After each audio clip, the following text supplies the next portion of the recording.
नमस्कार साथियों, स्वागत है आपका हमारे online YouTube platform DS education में। मैं हूं दिनेश साहू और आज का जो वीडियो लेक्चर होने वाला है फिजिकल ज्योग्राफी का एक बहुत ही महत्वपूर्ण टॉपिक होने वाला है, प्लेट टेक्टोनिक। ओके, प्लेट विवर्तनिकी या फिर प्लेट टेक्टोनिक। ये जो पूरा वीडियो लेक्चर है इसको हम दो पार्ट में कंप्लीट करेंगे। आज इसके अंतर्गत पार्ट 1 है और नेक्स्ट जो हमारा लेक्चर होगा उसमें हम पार्ट 2 लाएंगे। आज के लेक्चर में हम महाद्वीपीय विस्थापन या फिर जिसको हम कॉन्टिनेंटल ड्रिफ्ट थ्योरी बोलते हैं, इसके अलावा सी फ्लोर स्प्रेडिंग थ्योरी या फिर जिसको हम महासागरीय नितल प्रसरण बोलते हैं, संवहन तरंग सिद्धांत या फिर जिसको हम कन्वेक्शन करंट थ्योरी बोलते हैं, तो ये सारे जो फंडामेंटल एक प्रकार के थ्योरीज हैं इनको हम डिस्कस करने वाले हैं और नेक्स्ट लेक्चर में हम फिर प्लेट टेक्टोनिक को प्रॉपर डिस्कस करेंगे। ओके, तो वीडियो काफ़ी इंटरेस्टिंग और बहुत अच्छा होने वाला है, सारी चीज़ें आपको क्लियर होने वाली है। वीडियो को आप पूरा जरूर देखिए।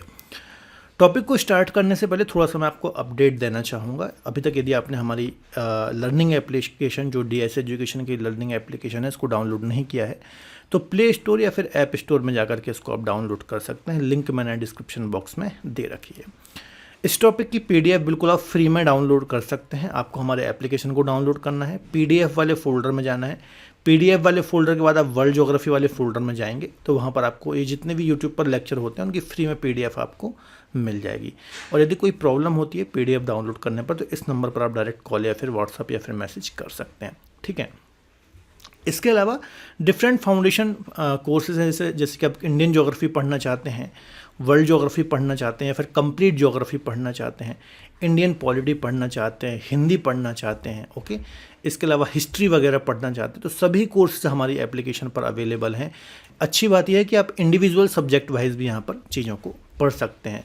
हाल ही में हमारी एप्लीकेशन पर यूपीएसआई के लिए कुछ कोर्सेज अपडेट हुए हैं, जैसे कि यूपीएसआई का हिंदी का कोर्स, यूपीएसआई के लिए पॉलिटी का कोर्स, तो इनको भी आप चेकआउट कर सकते हैं और ये कोर्स अवेल कर सकते हैं। ठीक है, तो ये डिफरेंट फाउंडेशन कोर्सेज हैं, इनको आप जरूर चेकआउट करिए। किसी भी प्रकार की क्वेरी के लिए इस नंबर पर आप कॉल या फिर व्हाट्सअप कर सकते हैं।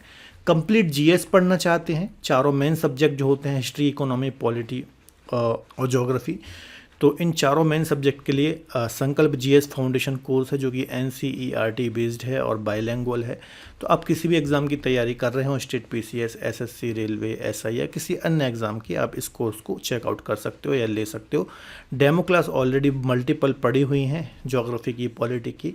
बहुत जल्द हमारी हिस्ट्री क्लासेस इसके अंतर्गत चालू होने वाली हैं, तो आप इनको चेकआउट कर सकते हैं। राइट, इसके अलावा ई बुक भी अवेलेबल हो गई हैं इंडियन ज्योग्राफी की। कुछ इस प्रकार से A4 साइज़ का प्रिंट आपको मिल जाता है। काफ़ी अच्छी ई बुक हैं ये, काफ़ी मेहनत इसमें हमने की है। प्रॉपर मैप्स वगैरह आपको मिल जाते हैं, प्रॉपर फॉर्मेटिंग आपको मिल जाती है, तो बहुत ही कम प्राइस में आपको ये ई बुक मिल जाती है, तो इसको भी आप देख सकते हैं।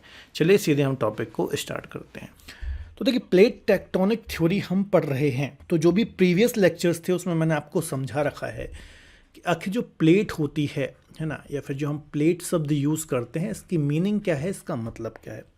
आज मैं फिर से आपको एक बार बता देता हूँ, है ना। पहले भी हमने इसको डिस्कस किया जब हम इनर स्ट्रक्चर ऑफ अर्थ वगैरह वाले टॉपिक डिस्कस कर रहे थे। ठीक है, तो यहाँ पर ये मैंने एक मैप रखा हुआ है ना, पृथ्वी की आंतरिक संरचना का। ऑलरेडी मैंने आपको बता रखा है कि इस प्रकार से हमने पृथ्वी का एक टुकड़ा काट लिया है ना। ये पृथ्वी का एक टुकड़ा है जो कि हमने केंद्र से पूरा निकाल लिया। इस प्रकार से पृथ्वी है, इसका हमने एक टुकड़ा काट लिया है ना। तो अपर मोस्ट लेयर होती है, इसको हम क्या बोलते हैं, इसको हम बोलते हैं क्रस्ट, है ना।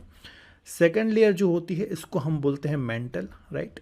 और जो थर्ड लेयर होती है इसको हम बोलते हैं कोर। क्या बोलते हैं, इसको हम कोर बोलते हैं। ओके, क्रस्ट, मेंटल और कोर, है ना।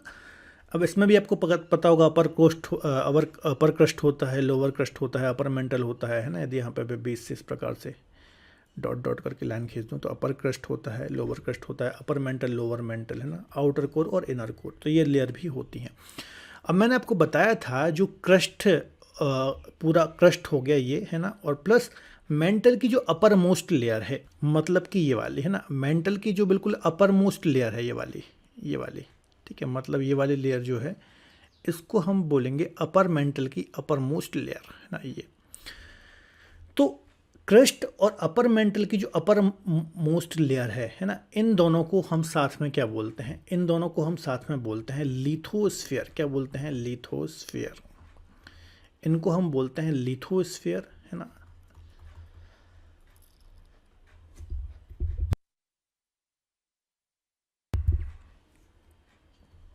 है ना, लिथोस्फीयर इसको हम बोलते हैं। ठीक है, तो इस मैप में भी आप ज़रा देख सकते हो, यहाँ पर देखिए लिखा है लिथोस्फीयर क्रस्ट और अपर मोस्ट जो मेंटल है उसकी अपर लेयर जो है ना, अपर मोस्ट लेयर जो है, तो इन दोनों को साथ में हम बोलते हैं लिथोस्फीयर, या फिर इसी को हम बोल देते हैं प्लेट। क्या बोल देते हैं? इसी को हम बोल देते हैं प्लेट।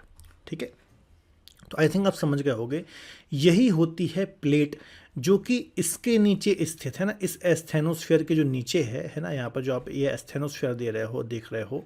ठीक है, यहाँ पर ये पूरा एस्थेनोस्फीयर है, ये है ना, ये एस्थेनोस्फीयर है। इसी के नीचे क्या है? इसी के नीचे अर्धतरल अवस्था में मैग्मा भरा हुआ है ना। इसके नीचे क्या है? अर्धतरल अवस्था में प्लास्टिक स्टेज में यहाँ पर क्या है? मैग्मा भरा हुआ है ना, मैग्मा भरा हुआ है ना।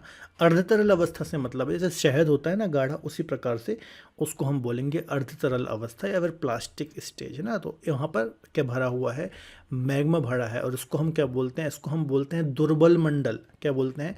दुर्बल मंडल, या फिर इसको हम बोलते हैं एस्थेनोस्फीयर, है ना। इसको ही हम क्या बोलते हैं? एस्थेनोस्फीयर। यहाँ पर देखो लिखा हुआ है। तो इसी एस्थेनोस्फीयर के ऊपर ये जो लिथोस्फीयर है ना, ये पूरा लिथोस्फीयर है। ये लिथोस्फीयर जो है इसी एस्थेनोस्फीयर के ऊपर क्या करता है?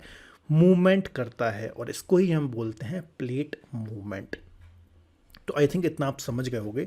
तो जितने भी महाद्वीप और महासागर हैं कुछ इस प्रकार से अलग अलग प्लेटों में डिवाइड है। अभी आगे चल करके मैं आपको सारी चीज़ें डिस्कस कराऊंगा कि कितनी प्लेटें हैं, किस प्रकार से प्लेटों का मूवमेंट होता है। फिलहाल आप इतना याद रखिए, है ना, कि ये लिथोस्फीयर है, या फिर इसको हम क्या बोलेंगे? प्लेट, है ना। ये प्लेट हो गई, और ये प्लेट जो है इसके नीचे जो दुर्बल मंडल है, इसके नीचे क्या है? इसके नीचे ये है दुर्बल मंडल या एस्थेनोस्फीयर, जहाँ पर मैग्मा भरा हुआ है, जहाँ पर क्या है? मैग्मा भरा हुआ है। और इसी मैग्मा के ऊपर, है ना, ये क्या है? एस्थेनोस्फीयर, एस्थेनोस्फीयर, है ना। तो यहाँ पर ही क्या भरा हुआ है? मैग्मा भरा हुआ है, और इसी मैग्मा के ऊपर ये प्लेटें जो है कुछ इस प्रकार से मूवमेंट करती है। तो आई थिंक आप समझ गए होंगे प्लेट क्या होता है ना। लिथोस्फीयर जो ब्लॉक होता है उसको ही हम प्लेट बोलते हैं, और ये प्लेट जो मूवमेंट करती हैं, ये एस्थेनोस्फीयर जो कि मेंटल में ही होता है, जहाँ पर मैग्मा भरा हुआ है, इसके ऊपर ही प्लेटें मूवमेंट करती हैं। तो सबसे पहले जो कि हम प्लेट टेक्टोनिक थ्योरी पूरी पढ़ रहे हैं, तो हमें प्लेट और जो ये दुर्बलता मंडल है या फिर एस्थेनोस्फीयर, इसके बारे में क्लियर होना चाहिए। प्रीवियस लेक्चर में भी मैंने आपको ये सारी चीज़ें पढ़ा रखी है। ठीक है, तो देखो इसकी डेफिनेशन क्या हो जाएगी? वृहद स्थलीय खंड को, लार्ज लैंड जो मास है, इसको ही हम क्या बोलते हैं? प्लेट बोलते हैं। वृहद स्थल मंडलीय खंड को, ऐसा भी आप बोल सकते हो, वृहद स्थल मंडलीय, ये स्थल मंडलीय है ना। लिथोस्फीयर ब्लॉक आप बोल सकते हो उसको, लिथोस्फीयर ब्लॉक, है ना। लिथोस्फीयर ब्लॉक का मतलब क्या है? इसमें आ गया क्रस्ट, इसमें आ गया क्रस्ट और अपर मोस्ट मेंटल, है ना। अपर मोस्ट जो मेंटल है, अपर मेंटल के भी जो अपर मोस्ट लेयर है, वो दोनों आ गए, है ना। तो इनको ही हम क्या बोल देते हैं? प्लेट बोल देते हैं। ठीक है, तो अब जब भी प्लेट का मतलब हम प्लेट शब्द यूज़ करेंगे, इसका मतलब लिथोस्फीयर ही आपको समझना है। विवर्तनी की मतलब क्या होता है? पृथ्वी की आंतरिक भाग में हलचल, है ना। तो आपको पता होगा प्लेट विवर्तनी की हम बोलते हैं, मतलब ये जो हलचल होती है प्लेटों में, मूवमेंट होता है, इसके लिए ये हम विवर्तनी की शब्द यूज़ करते हैं, राइट। तो इतना आई थिंक आप समझ गए होंगे, है ना। अब देखो प्लेटों में जो मूवमेंट होते हैं, तो या तो जब प्लेटें आपस में कोलाइड करती हैं या फिर एक दूसरे से दूर जाती हैं, तो क्या होता है? या तो प्लेटों का विनाश होगा या फिर प्लेटों का विकास होगा, है ना। जैसे कि फॉर एग्जांपल प्लेटों का मूवमेंट कुछ इस प्रकार से होता है। एक मूवमेंट होता है इस प्रकार से, है ना। एक प्लेट का मूवमेंट होता है इस प्रकार से, जब प्लेटें अपोजिट डायरेक्शन में चलती हैं, इस प्रकार से।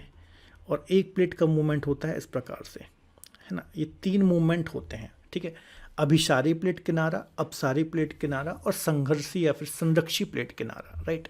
तो जब ये दोनों प्लेटें एक दूसरे की ओर मूवमेंट करती हैं, तो इससे क्या होता है? इससे ट्रेंच बनते हैं, विनाश होता है। प्लेट क्या होती है? प्लेट का इसमें क्या होता है? प्लेट पूरी समाप्त होती है ना। यहाँ पर एक प्लेट दूसरे प्लेट के नीचे जाएगी, और यहाँ पर नीचे क्या भरा हुआ है? मैग्मा भरा हुआ है, तो नीचे जा करके ये गल जाएगी, है ना। तो यहाँ पर प्लेट का विनाश होगा, ट्रेंच का निर्माण होगा।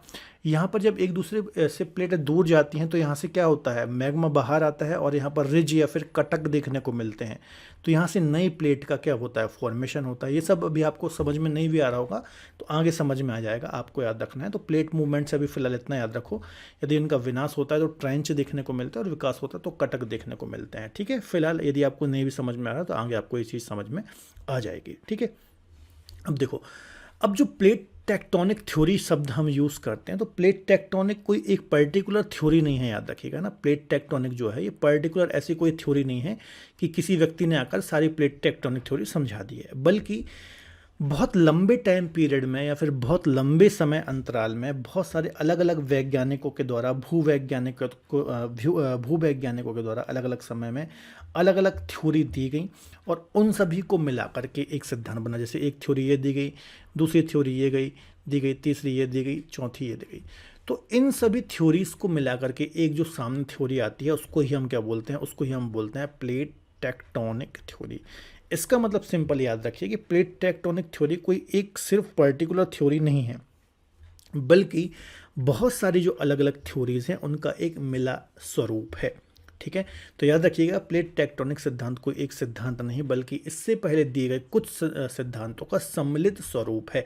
इसमें बहुत सारी थ्योरी आ जाती है, जैसे कि कॉन्टिनेंटल ड्रिफ्ट थ्योरी, जैसे कि जिसे हम बोलते हैं महाद्वीपीय विस्थापन सिद्धांत, सागर नितल प्रसरण है ना, जिसको हम बोलते हैं sea floor spreading theory, right, संवहन तरंग सिद्धांत जिसको हम बोलते हैं convection current theory, radio activity सिद्धांत है ना, रेडियो एक्टिविटी प्रिंसिपल। तो ये सभी क्या है, ये सभी अलग अलग थ्योरी हैं और इन सभी को मिला करके ही क्या बनी है, प्लेट टेक्टोनिक थ्योरी। तो प्लेट टेक्टोनिक थ्योरी को समझने से पहले हमें ये जो भी सिद्धांतों के नाम यहाँ पर आपको लिखे दिख रहे हैं, इन सभी सिद्धांतों के बारे में आपको पता होना चाहिए कि कॉन्टिनेंटल ड्रिफ्ट थ्योरी क्या है, सी फ्लोर स्प्रेडिंग थ्योरी क्या है, कन्वेक्शन करंट थ्योरी क्या है, रेडियो एक्टिविटी थ्योरी क्या है। ठीक है, तो इनके बारे में हम थोड़ा डिस्कस करेंगे, बहुत ज़्यादा इन डेप्थ हम नहीं पढ़ेंगे क्योंकि हमारा ये फाउंडेशन कोर्स है, लेकिन हम इतनी चीज़ें ज़रूर पढ़ लेंगे कोई भी एग्ज़ाम आए तो आपसे क्वेश्चन बन जाए और पूरी प्लेट टेक्टोनिक थ्योरी कंसेप्ट के साथ, फैक्ट के साथ आपको समझ में आ जाए।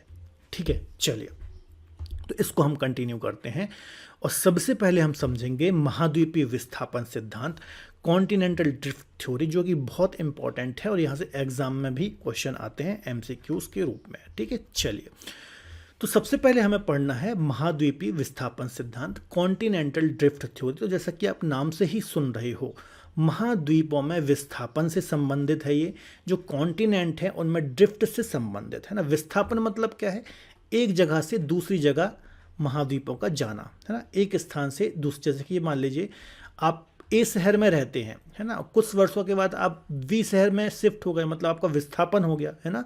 तो ये क्या हुआ, एक जगह से दूसरी जगह विस्थापित हो गए है ना। तो इसका मतलब भी क्या है, महाद्वीपीय विस्थापन सिद्धांत का मतलब है कि जो महाद्वीप हैं आज यहाँ थे, आज का मतलब है कुछ लाखों या फिर कुछ करोड़ों वर्ष पहले, और वर्तमान में ये यहाँ पे है। करोड़ वर्ष पहले ये यहाँ था, वर्तमान में ये है, मतलब करोड़ों वर्षों में, लाखों वर्षों में ये जो महाद्वीप है, महासागर है, इनमें मूवमेंट होता है। ठीक है, हालांकि अभी महाद्वीपीय विस्थापन में सिर्फ हम महाद्वीप की भी बात करेंगे कि महाद्वीपों में विस्थापन होता है, सागरों में विस्थापन इसमें हम नहीं पढ़ेंगे, वो हम आगे डिस्कस करेंगे सागर जल प्रसरण में। तो इसका पहला आप पॉइंट ये याद रखिए कि अल्फ्रेड वेगनर साहब थे है ना, अल्फ्रेड वेगनर है ना, इनका नाम याद रखिएगा। अल्फ्रेड वेगनर साहब ने 1912 में यह सिद्धांत प्रतिपादित किया था या फिर यह सिद्धांत दिया था, कॉन्टिनेंटल ड्रिफ्ट थ्योरी। ठीक है, चलिए तो इसको थोड़ा सा हम समझते हैं आखिर इस सिद्धांत में क्या बोला गया है ना। तो सबसे पहले ये याद रख लो कि 1912 में अल्फ्रेड वेगनर साहब ने है ना, अल्फ्रेड वेगनर साहब ने, ठीक है, ये सिद्धांत दिया था। अब यहाँ से डायरेक्ट क्वेश्चन आ जाता है कि महाद्वीपीय विस्थापन सिद्धांत किसके द्वारा दिया गया, तो अल्फ्रेड वेगनर साहब के द्वारा ये सिद्धांत प्रतिपादित किया गया है ना। डायरेक्ट क्वेश्चन यहाँ से एग्जाम में हमें देखने को मिल जाता है। ठीक है, तो ये सबसे पहला पॉइंट आपको दिमाग में रखना है कि अल्फ्रेड वेगनर साहब के द्वारा ये सिद्धांत या फिर ये थ्योरी जो है ये दी गई थी। ठीक है, 1912 में दी गई थी। ठीक है, अब देखो जो अल्फ्रेड वेगनर साहब थे ना, ये कोई भूगोलवेत्ता नहीं थे, याद रखिएगा, ये कोई भूगोलवेत्ता नहीं थे है ना। ना कि ये फिर कोई ऐसे ऐसे व्यक्ति थे कि जो भूगर्भ विज्ञान के बहुत कोई जानकार थे, है ना, बल्कि ये क्या थे, एक जलवायु वैज्ञानिक थे। याद रखिएगा, जलवायु वैज्ञानिक थे या फिर मौसम वैज्ञानिक थे, है ना। और ये विश्व की जलवायु का अध्ययन कर रहे थे, है ना। मैंने क्या बोला, जो अल्फ्रेड वेगनर साहब थे, ये कोई ऐसे भूगोलवेत्ता या फिर भूगर्भ शास्त्र से संबंधित कोई ज्ञाता नहीं थे या फिर वैज्ञानिक नहीं थे, बल्कि एक जलवायु वैज्ञानिक थे। और गलती से उन्होंने ये सिद्धांत दे दिया। गलती से दे दिया का मतलब क्या है, जब वह विश्व की जलवायु का अध्ययन कर रहे थे, है ना, तो उन्होंने ये देखा, यहाँ पर मैं एक मैप रख देता हूँ, उन्होंने ये देखा कि हमारी पृथ्वी पर कुछ ऐसे क्षेत्र हैं, जैसे कि आपको पता होगा, है ना, हम ऑलरेडी पढ़ करके आए हैं। जैसे कि मैं आपको यहाँ पर एक मैप बना देता हूँ, ठीक है। ये 0 डिग्री इक्वेटर है ना, ये सबसे गर्म क्षेत्र होता है ना, ये ट्रॉपिकल रीजन हो गया। इसके ऊपर ये उपोष्ण कटिबंधीय क्षेत्र हो गया, है ना, और यहाँ पर फिर से शीत कटिबंध क्षेत्र हो गया, है ना। तो ये ठंडा क्षेत्र हो जाता है, मतलब ये कुल मिला के ठंडा क्षेत्र हो जाएगा, है ना, ये वाला ठंडा क्षेत्र हो जाएगा, और ये गर्म क्षेत्र हो जाता है। आपको इतना पता है, हमने ऑलरेडी अक्षांश देशांतर रेखाएं कटिबंध वगैरह पढ़ रखे हैं, ठीक है। तो जब ये जलवायु का अध्ययन कर रहे थे, विश्व की जलवायु का, क्लाइमेट का अध्ययन कर रहे थे, स्टडी कर रहे थे, तो इन्होंने ये देखा कि जो ऐसी चीज़ें जैसे कि कोयला, है ना, जो कोयला होता है बच्चों, ये हमेशा गर्म क्षेत्र में देखने को मिलता है ना। गर्म क्षेत्र में देखने का मतलब है, ऐसा नहीं है ठंडे क्षेत्र में भी मिल सकता है, पर इसकी बनने की जो प्रोसेस है ना, इसकी जो उत्पत्ति है, मतलब आपको पता होगा जो कोयला है, ये बड़े बड़े पेड़ हो जो थे उस समय पर, है ना, बहुत जाइंट ट्रीज थे, है ना। तो इनके ही अवशेषों से, इनके ही पृथ्वी पर दब जाने के पश्चात जो इनके अवशेष हैं, है ना, अत्यधिक ताप और दाब के कारण ये कोयला बना हुआ है, ठीक है। तो इतने बड़े बड़े विशाल जो पेड़ थे वो कहाँ थे, इक्वेटर के पास ही हो सकते हैं, क्योंकि इक्वेटर एक ऐसा रीजन होता है जहाँ पर ज़्यादा तापमान होता है, ज़्यादा वर्षा होती है, ठीक है। तो कोयला जो है वो गर्म क्षेत्र की चीज़ है, लेकिन उन्होंने ये देखा कि कुछ ऐसे ठंड क्षेत्र भी हैं यहाँ पर, इस रीजन में कुछ ठंडे क्षेत्रों में हमें कोयला देखने को मिल रहा है। तो इन्होंने यह अनुमान लगाया कि ये पर्टिकुलर जो क्षेत्र है यहाँ पर आज से मतलब करोड़ों वर्ष पहले यहाँ पर नहीं था, बल्कि कहीं और पर था। उसी प्रकार से जो उष्णकटिबंधीय क्षेत्र है या फिर जो गर्म क्षेत्र हैं, यहाँ पर इन्होंने कुछ ऐसी चट्टानें देखी, जैसे कि एक चट्टानें होती है टेलाइट चट्टानें, एक चट्टानें होती है टेलाइट चट्टानें, जो अक्सर आपको कहाँ देखने को मिलती हैं, शीत कटिबंध, बहुत ठंडे क्षेत्रों में देखने को मिलती हैं, क्योंकि जो ग्लेशियर होते हैं, बर्फ़ की चट्टानें होती हैं, इनके पिघलने से टेलाइट चट्टानें बनती हैं। तो हमारा जो भारतीय उपमहाद्वीप है या फिर आप बोले प्रायद्वीपीय भारत में आपको इनको टेलाइट चट्टानें देखने को मिली। तो इन्होंने ये बोला कि यार भारत तो ये गर्म देश है, यहाँ पर कैसे टेलाइट चट्टानें देखने को मिल सकती हैं, ये तो ठंडे क्षेत्रों में देखने को मिलती हैं। तो इन्होंने ये अंदाज़ा लगाया कि जो भी ये महाद्वीपीय भाग हैं, आज से करोड़ों वर्ष पहले यहाँ पर नहीं थे, मतलब इनमें विस्थापन हुआ है, ठीक है। जब इन्होंने कुछ एविडेंस देखे कोयले के, टेलाइट चट्टानों के, और भी एविडेंस थे, अभी हम आगे डिस्कस करेंगे, तो इन्होंने ये अंदाज़ा लगाया कि आज जहाँ पर ये दिख रहे हैं, आज से कुछ वर्षों पहले, कुछ वर्षों का मतलब कुछ वर्ष सही नहीं होगा वर्ड, मतलब आज से लाखों या करोड़ों वर्ष पहले यहाँ पर नहीं थे, मतलब महाद्वीपीय विस्थापन कर रहे हैं। जो महाद्वीप आज यहाँ पर है, हो सकता हो आज से करोड़ों वर्ष पहले वो महाद्वीप यहाँ पर रहा हो, जो महाद्वीप यहाँ है हो सकता हो आज से करोड़ों वर्ष पहले यहाँ पर रहा हो, ठीक है। तो उन्होंने इस प्रकार का कुछ चीज़ें बताएं, थ्योरी दी या फिर चीज़ें समझाएं, ठीक है। चलिए, इतना आई थिंक समझ में आ गया कहाँ से ये चीज़ निकल के आई, इतना आप याद रखिए, ठीक है। इसका मैं अलग से आपको पूरी थ्योरी की फाइल दे दूंगा, तो वहाँ से आप इसको डिटेल में पढ़ सकते हैं, ठीक है। तो इतना समझिए कि अल्फ्रेड वेगनर साहब ने 1952 में महाद्वीपीय सिद्धांत बताया। अब इन्होंने बोला क्या, इन्होंने ये बोला कि आज से लगभग 25 करोड़ वर्ष पहले, है ना, आज से करीब 25 करोड़ वर्ष पहले हमारा जो पूरी पृथ्वी है, इसमें एक ही कॉन्टिनेंट था, एक ही सुपर कॉन्टिनेंट था। इन्होंने बोला एक ही सुपर कॉन्टिनेंट था, है ना, एक ही सुपर कॉन्टिनेंट था, जिसका नाम उन्होंने दिया पैंजिया। यहाँ पर देखो, यहाँ पर दिख रहा है, जितने भी 7 कॉन्टिनेंट या फिर 7 महाद्वीप आप देखते हैं, वो आपको अलग अलग देखने को मिलते हैं कुछ इस प्रकार से। इस वाले मैप में देखिए, 4th मैप में वर्तमान की स्थिति कुछ ऐसी है, पर इन्होंने ये बोला आज से यदि आप 25 करोड़ वर्ष पहले जाएंगे तो ये सभी महाद्वीप आपस में जुड़े थे, जैसे पजल गेम होता है ना, जोड़ने वाला, बच्चे खेलते हैं, तो कुछ इस प्रकार से सभी महाद्वीप आपस में जुड़े हुए थे, और इन्होंने इसे पैंजिया नाम दिया, है ना। ये इसे क्या बोला गया, पैंजिया। अब क्या हुआ, धीरे धीरे समय के साथ ये जो पेंजिया है ये टूटना शुरू हुआ, है ना। तो ये दो भागों में टूटा। ऊपर वाला भाग अलग हुआ, ये बीच से देखिए अलग हुआ टूट करके। बीच में एक ओशियन बनता है जिसको टैथिस सागर बोलते हैं, वो भी अब हम डिस्कस करेंगे। और एक बात और याद रख लो, एक ही सुपर कॉन्टिनेंट था यहाँ पर और एक ही ओशियन था जिसको पैंथालासा बोला गया था, पैंथालासा, है ना। एक ही महाद्वीप था जिसको पेंजिया बोला और एक ही ओशियन था जिसको पैंथालासा बोला। बीच से जब ये टूटा, है ना, तो ऊपर वाले को बोला गया लॉरेशिया या फिर इसको बोला गया अंगारा लैंड। क्या बोला गया? अंगारा लैंड, ठीक है। और नीचे वाले को क्या बोला गया? नीचे वाले को बोला गया गोंडवाना लैंड। नीचे वाले को क्या बोला? गोंडवाना। तो इन्होंने ये बोला 25 से लेकर के 15 करोड़ वर्ष पहले, ये इतना पूरा टाइम पीरियड था, है ना, 25 से 15 करोड़ वर्ष पहले, मतलब इस टाइम पीरियड के बीच में ये जो सुपर कॉन्टिनेंट था पेंजिया, ये टूटना स्टार्ट हुआ और दो पार्ट में टूटा। ऊपर वाले को बोला गया लॉरेशिया और नीचे वाले को बोला गया गोंडवाना लैंड, ठीक है। अब ये टूटे कैसे? तो टूटने के पीछे इन्होंने कुछ कारण दिए थे, अभी मैं आपको बताऊंगा, है ना, ये टूटे कैसे। टूटने का कारण हालांकि कुछ और होता है ना, लेकिन इन्होंने क्या कारण दिए थे वो मैं आपको अभी बताऊंगा, ठीक है।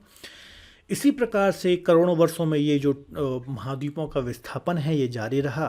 तो आप 10 करोड़ वर्ष पहले देखेंगे कुछ इस प्रकार की स्थिति हुई और वर्तमान में कुछ इस प्रकार की स्थिति देखने को मिलती है। मतलब कहने का ये है कि नॉर्थ अमेरिका, यूरोप और एशिया जो है ये लॉरेशिया से बने, राइट, और south America, Africa, India, Australia और अंटार्कटिका जो है ये गोंडवाना लैंड से बने। और वर्तमान में कुछ इस प्रकार से हमें 7 महाद्वीप देखने को मिलते हैं पिछले 25 करोड़ के घटनाक्रम के पश्चात, ठीक है। इतना आई थिंक आपको समझ में आ गया हो। तो ये मेन सिद्धांत था जो महाद्वीपीय विस्थापन सिद्धांत या फिर कॉन्टिनेंटल ड्रिफ्ट थ्योरी के रूप में अल्फ्रेड वैगनर साहब ने 1912 में दिया, ठीक है। चलिए, तो आप क्या क्या समझ गए? आप प्लेट समझ गए क्या होती है, ठीक है। कॉन्टिनेंटल ड्रिफ्ट थ्योरी समझ गए, क्यों इन्होंने ऐसा ये पूरी थ्योरी की दी, है ना, तो वो भी मैंने आपको बता दिया, कैसे इन्होंने ये चीज़ देखी, ठीक है, वो भी मैंने आपको बता दिया। अब इसमें एक चीज़ जानना जरूरी है कि जो इन्होंने ये कॉन्टिनेंटल ड्रिफ्ट, जैसे कि ये लॉरेशिया टूटा, अंगारा लैंड टूटा, फिर बाकी के कॉन्टिनेंट टूटे, तो ये टूटे कैसे, इसके पीछे इन्होंने कारण क्या दिया वो थोड़ा समझो। तो ये जो महाद्वीप गति कर रहे थे, जो महाद्वीप टूट रहे थे, इसके पीछे इन्होंने 2 कारण समझाए, है ना, 2 कारण समझाए। पहला कारण ये है और दूसरा कारण ये है।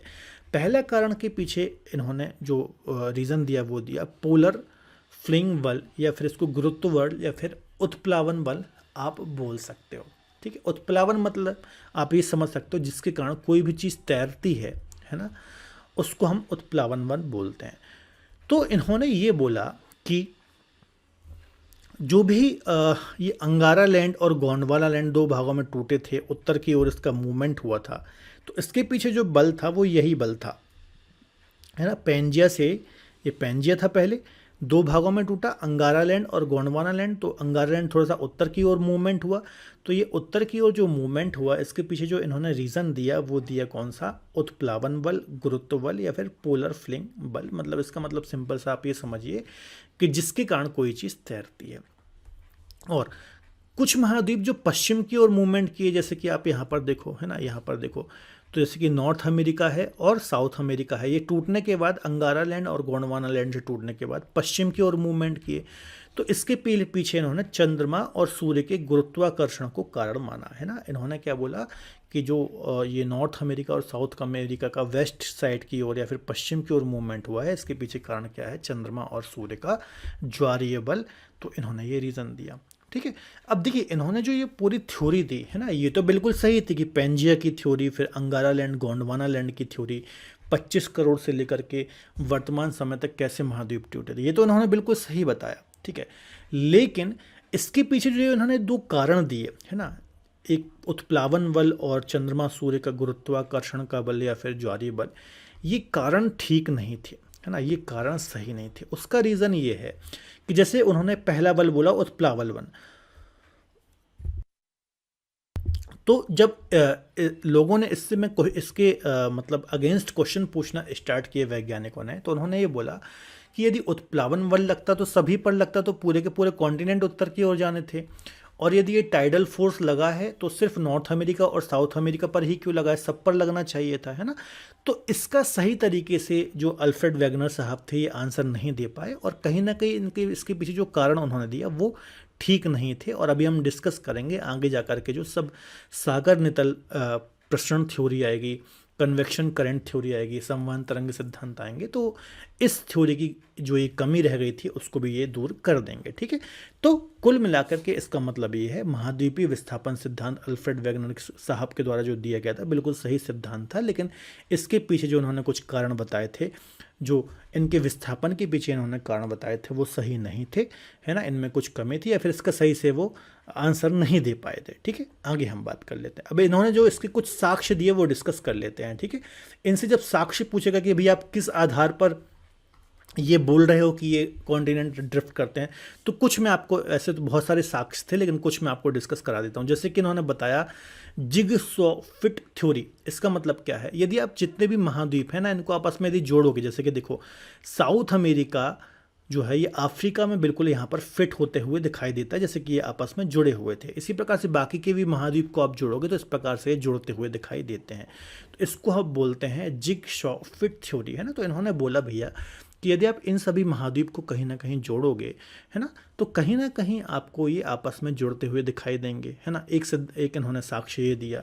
एक इन्होंने पुराजीवीय समानता का सिद्धांत दिया। इन्होंने यहाँ पर आप देखिए मैप में, जैसे कि फॉर एग्जांपल एक ये लिस्ट्रोसॉरस नाम का एक जीव था पहले, है ना। तो इस जीव के जो अवशेष हैं जीवाश्म है, ये अफ्रीका, भारत और अंटार्कटिका, जो अलग अलग नेचर की कंट्री हैं। अफ्रीका के कुछ क्षेत्र गर्म है, कुछ ठंडे हैं नीचे वाले, अंटार्कटिका एकदम ठंडा क्षेत्र है, भारत अब गर्म क्षेत्र है। तो ये अलग अलग जलवायु वाले क्षेत्रों में इस प्रकार के जीव के अवशेष हमें देखने को मिले।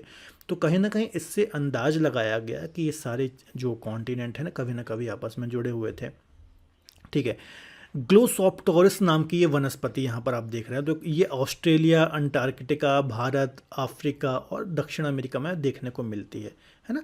अब ये सभी जो कॉन्टिनेंट हैं या फिर देश हैं, अलग अलग जलवायु के वर्तमान में क्षेत्र हैं, देश हैं, है ना। तो इससे भी कहीं ना कहीं अंदाज़ा लगाया गया कि एक आपस में कभी ना कहीं आसपास ही थे या फिर जुड़े हुए थे। इसके चलते इस पूरे क्षेत्र में ये वनस्पति देखने को मिलती थी। एक ये मेसोसोरस नाम का जीव था, है ना, इस प्रकार से छिपकली टाइप सा का।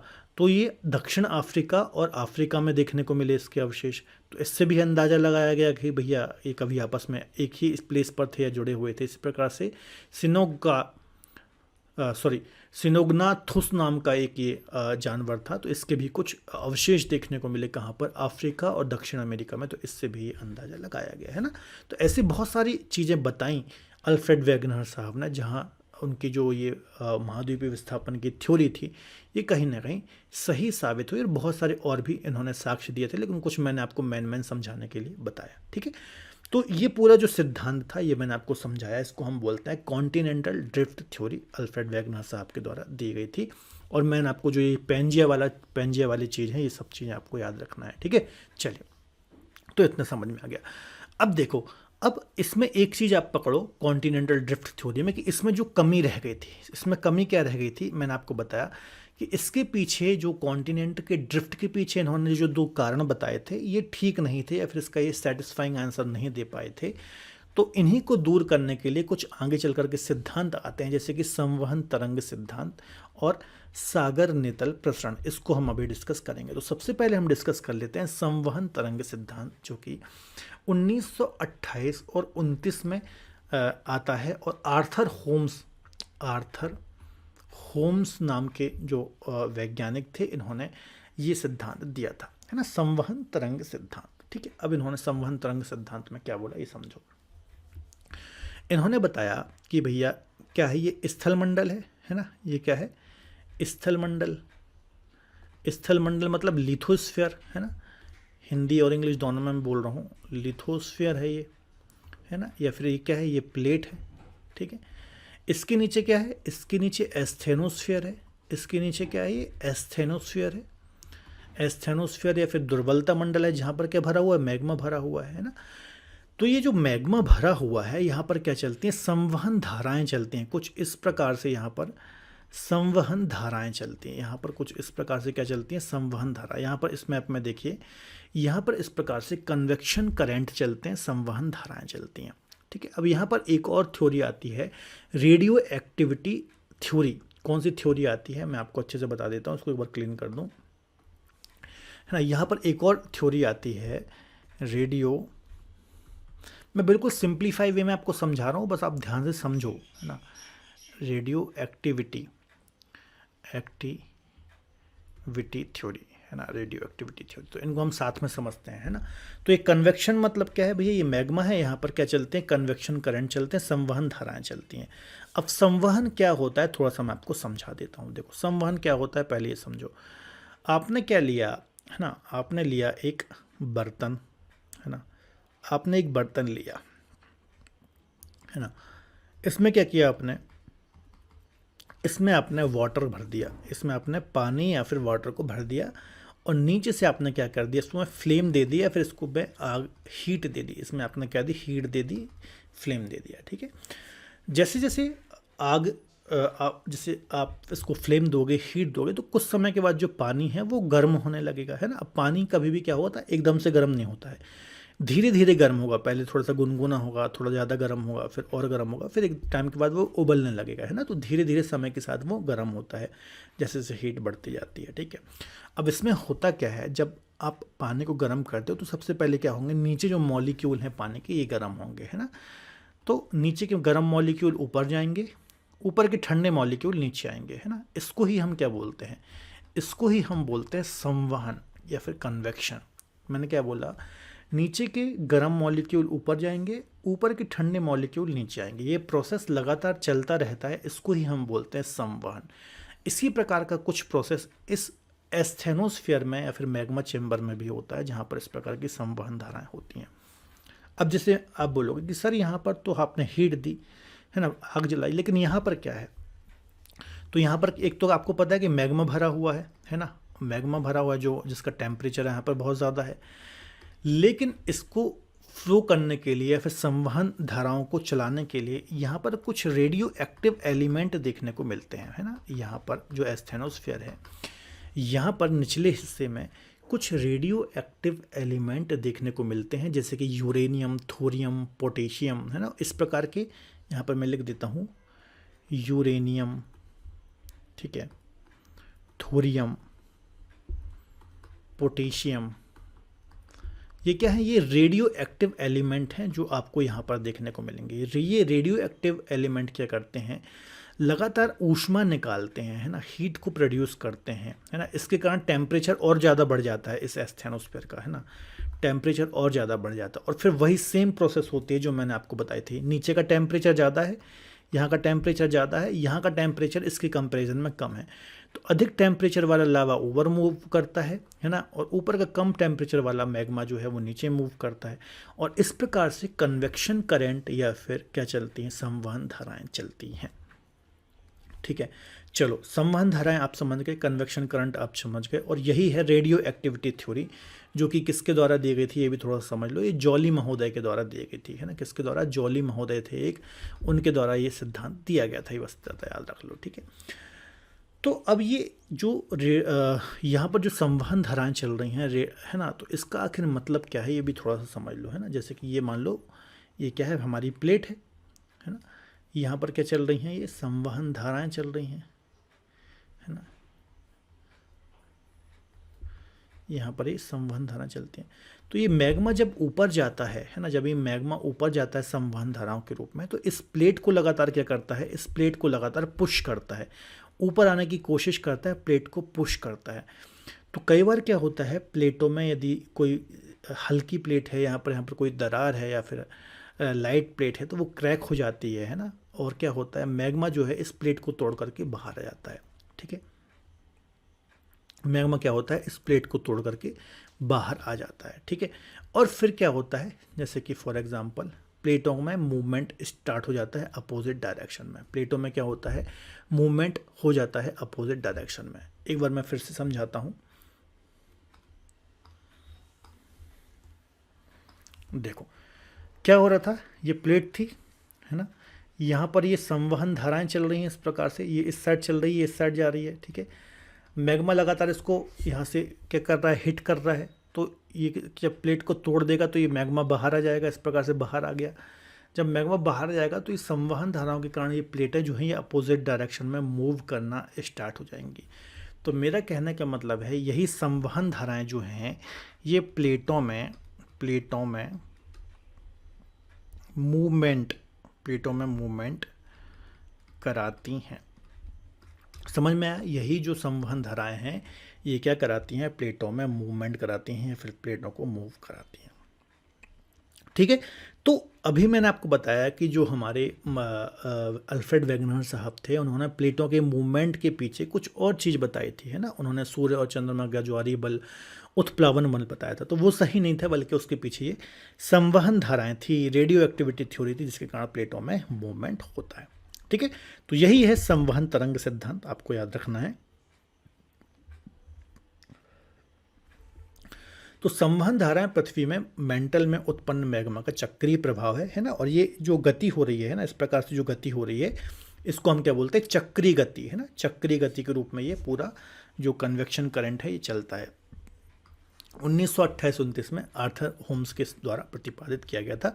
इस वाले मैप में आप देख सकते हो, और इस प्रकार से प्लेटों में मूवमेंट होता है, ठीक है। इसी प्रकार से तो ये आप समझ गए सागर, है ना। तो आपने अभी तक 3 थ्योरी समझ ली। आपने एक सबसे पहले समझा कॉन्टिनेंटल ड्रिफ्ट थ्योरी, महाद्वीपीय विस्थापन सिद्धांत अल्फ्रेड वेगनर साहब ने 1912 में दिया। उन्होंने थ्योरी बिल्कुल सही बताई, लेकिन उसके पीछे के कुछ कारण जो कॉजेज दिए है ना, जो प्लेटों के मूवमेंट या फिर जो महाद्वीपों के विस्थापन का कारण बताया, वो सही नहीं बताया, उसमें कुछ कमी थी। उसको दूर करने के लिए संवहन तरंग सिद्धांत आया, है ना, जिसमें कन्वेक्शन करंट चलते हैं, है ना, और संवहन धाराएं चलती हैं। यहाँ पर ही एक थ्योरी और निकल के आती है, radio activity theory. Radio activity जो रेडियो एक्टिव एलिमेंट हैं, इसके कारण ही ये कन्वेक्शन करंट चलते हैं, ठीक है। और फिर आगे आके फाइनली एक और थ्योरी आती है सागर नितल प्रसरण। 2 चीज़ें होती हैं, देखो, जैसे कि, है ना, ये मान लीजिए ये क्या है, ये कोई महासागर है ना, ये क्या है, कोई महासागर है, ठीक है।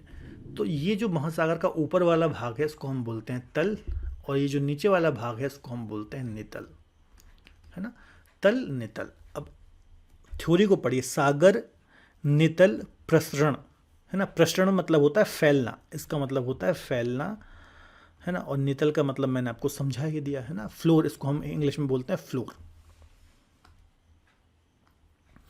इसको हम इंग्लिश में क्या बोलते हैं, इसको हम इंग्लिश में बोलते हैं फ्लोर, है ना।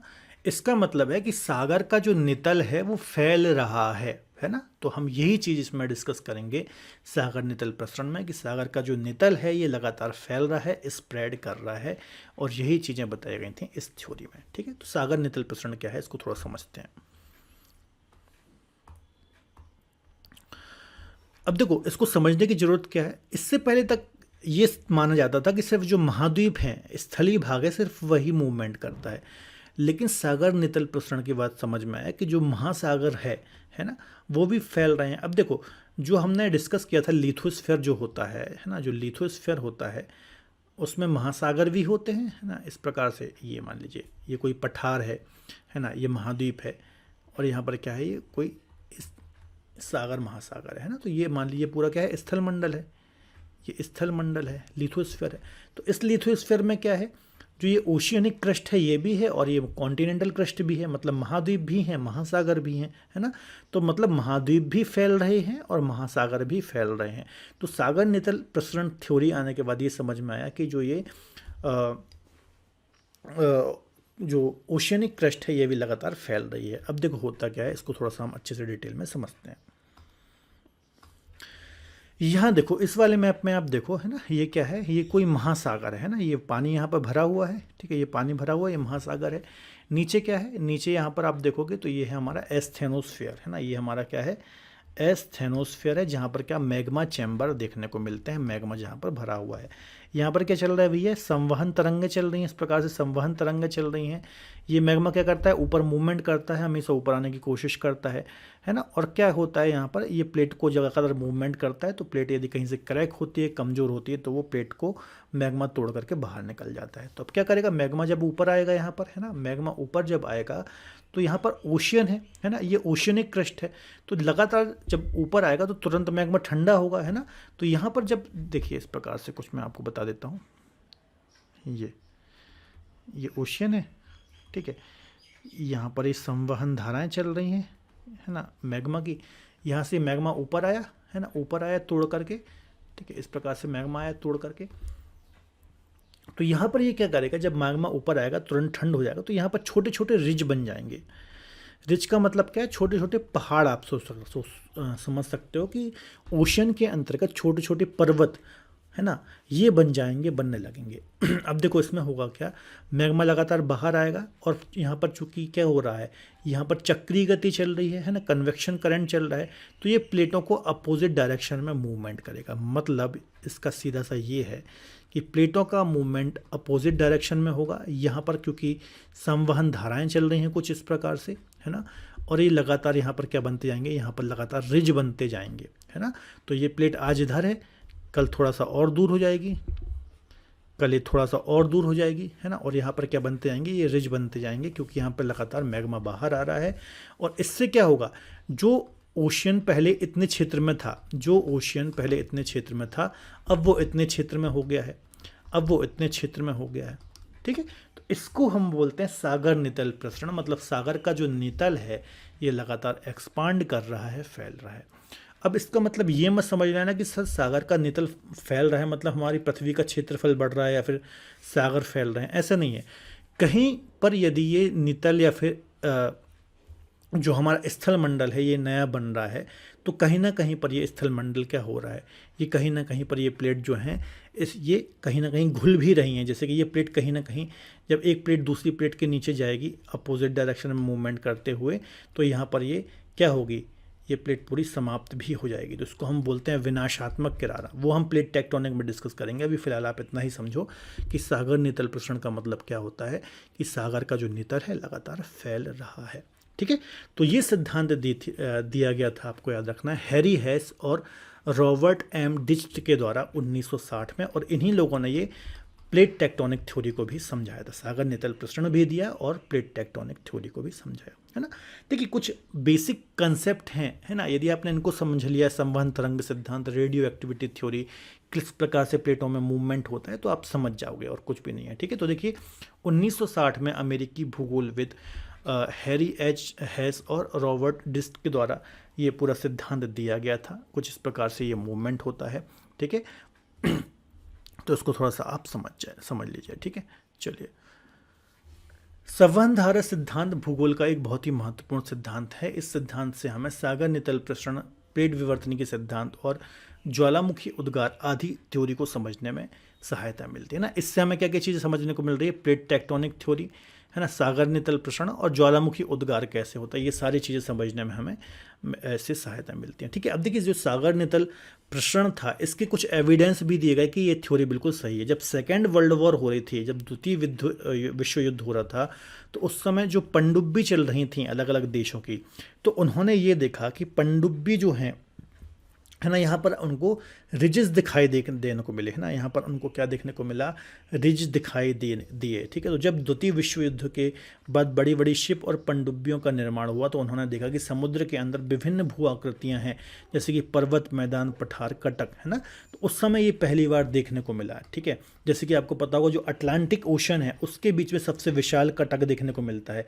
ना। अटलांटिक महासागर वाली जो प्लेट है इस प्रकार से अपोजिट डायरेक्शन में मूव कर रही है, और यहाँ पर इस प्रकार से समुद्र के अंदर, अटलांटिक ओशन के अंदर एक बहुत विशाल रिज देखने को मिलती है। यदि कभी एग्जाम में क्वेश्चन आए ना, तो याद रखिएगा दुनिया का सबसे लंबा पर्वत वैसे तो हम एंडीज को बोलते हैं, है ना, लेकिन एंडीज क्या है, वो हमारे स्थल मंडल या फिर कॉन्टिनेंट में है, विजिबल है, लेकिन सबसे लंबी जो पर्वत श्रृंखला है वो कई हजार किलोमीटर में फैली हुई समुद्र के अंदर है, जिसको हम बोलते हैं, मतलब जो कि अटलांटिक ओशन के अंदर फैली हुई है, और इसको हम बोलते हैं कटक, है ना। मतलब जो ये पर्वत होते हैं ओशन के अंदर, इसको हम क्या बोलते हैं, कटक बोलते हैं, आपको याद रखना है, ठीक है।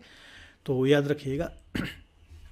कुछ एविडेंस और थे इसके अलावा, महासागरी कटक जो हैं इसके आसपास का तापमान ज़्यादा देखने को मिला, ठीक है। तो इससे भी कहीं ना कहीं व्याख्या देखने को मिलती है ना, कि जो एक कटक थे, चूंकि यहाँ पर क्या है, मैग्मा बाहर आ रहा है ना, और ठंडा हो रहा है, तो इसका क्या हुआ, टेम्परेचर ज़्यादा देखने को मिला जब परीक्षण किया गया। तो इससे भी कहीं ना कहीं ये थ्योरी मतलब ऑथेंटिक मानी गई है ना। और जब कार्बन डेटिंग की गई चट्टानों की, तो यहाँ की जो चट्टानें हैं है ना, उनकी एज बहुत कम देखने को मिली, मतलब महाद्वीपीय चट्टानों के कंपैरिजन में जो यहाँ आसपास की रिजिस की आसपास की चट्टानें थी, इनकी एज काफ़ी कम देखने को मिली। तो इससे भी कहीं ना कहीं व्याख्या होती है कि ये अभी रिसेंट में ही बनी है, ठीक है। तो ये सारे कुछ एविडेंस दिए गए जिससे कि ये जो थ्योरी है ये बिल्कुल सही साबित होती है, ठीक है। तो ये था पूरा सागर नितल प्रसरण का सिद्धांत। तो दोस्तों आज के लेक्चर में हमने ये कुछ सिद्धांत डिस्कस करे। सबसे पहले हमने डिस्कस किया अल्फ्रेड वेगनर, है ना, अल्फ्रेड वेगनर साहब का हमने जो थ्योरी डिस्कस की वो डिस्कस की। महाद्वीपीय विस्थापन, है ना, महाद्वीपीय विस्थापन थ्योरी, ठीक है, जिसमें हमने देखा इस महाद्वीपों के विस्थापन की बात की गई 1912 में, लेकिन कुछ इन्होंने जो मूवमेंट के पीछे, विस्थापन के पीछे रीज़न दिए थे वो ठीक नहीं थे, और उस कमी को दूर किया संवहन तरंग सिद्धांत, रेडियो एक्टिविटी सिद्धांत ने। फिर हमने देखा संवहन तरंग सिद्धांत हमें देखने को मिला, है ना, ये बहुत इंपॉर्टेंट थ्योरी थी। 1928-29 के आसपास आर्थर ओम्स साहब ने इसको दिया था, और इससे हमें सागर नितल प्रसरण, प्लेट टेक्टोनिक और ज्वालामुखी उद्गार को समझने में आसानी मिली, है ना। इसी से संबंधित रेडियो एक्टिविटी थ्योरी दी गई थी। और फिर फाइनली 1960 में सागर नितल प्रसरण थ्योरी आई, और इसी के साथ साथ प्लेट टेक्टोनिक थ्योरी भी दी गई हैरी हेस महोदय के द्वारा, और एक और वैज्ञानिक थे रॉबर्ट एम डिस्ट, इनके द्वारा ये सिद्धांत दिए गए। तो आज के लेक्चर में हमने ये 3 सिद्धांत डिस्कस करे हैं। नेक्स्ट लेक्चर में हम प्लेट टेक्टोनिक थ्योरी को डिटेल में डिस्कस करेंगे। तो फिलहाल आज का लेक्चर हम यहाँ तक ही रखते हैं। आई थिंक आपको लेक्चर समझ में आया होगा। तो दोस्तों आई थिंक आपको आज का वीडियो लेक्चर पसंद आया होगा। यदि वीडियो पसंद आए तो प्लीज़ वीडियो को लाइक जरूर करें, अपने दोस्तों के साथ शेयर जरूर करें। इसका हम सेकंड पार्ट बहुत जल्द लाएंगे, जिसमें हम प्लेट टेक्टोनिक को डिस्कस करेंगे। आज हमने 3 मुख्य सिद्धांत डिस्कस करे हैं। इसकी पीडीएफ आप डाउनलोड कर सकते हैं। पीडीएफ वाले सेक्शन में जाना है, पीडीएफ के बाद वर्ल्ड ज्योग्राफी वाले सेक्शन में जाना है, वहाँ से बिल्कुल फ्री में आप इसकी पीडीएफ डाउनलोड कर सकते हैं। यदि कोई प्रॉब्लम हो तो इस नंबर पर आप व्हाट्सअप कर सकते हैं। डिफरेंट फाउंडेशन कोर्स को आप जरूर चेकआउट करें। कंप्लीट जीएस पढ़ना हो तो संकल्प जीएस का फाउंडेशन बैच आप ले सकते हैं। कंप्लीट ज्योग्राफी पढ़ना हो तो आपको कंप्लीट भूगोल का कोर्स भी देखने को मिल जाता है, ठीक है। हाल ही में हमने इंडियन ज्योग्राफी की ई बुक लॉन्च की है, तो इस प्रकार से आप देख सकते हो। यहाँ पर जो मैंने कुछ स्क्रीनशॉट रख रखे हैं, ये हमारी ज्योग्राफी के ही हैं, बिल्कुल अपडेटेड कंटेंट है। हाल ही में ये अपडेट हुई है, तो उसको आप ले सकते हैं बढ़िया से मोबाइल में, टैब में, या फिर इसका प्रिंट निकलवा करके बुक फॉर्मेट में आप इसको। तो वीडियो लेक्चर कैसा लगा कमेंट बॉक्स में ज़रूर बताइएगा, और अपने कुछ सजेशंस भी दे सकते हैं। मिलेंगे अगले लेक्चर में। अपना ख्याल रखिए और पढ़ते रहिए। बाय बाय, टेक केयर, जय हिंद।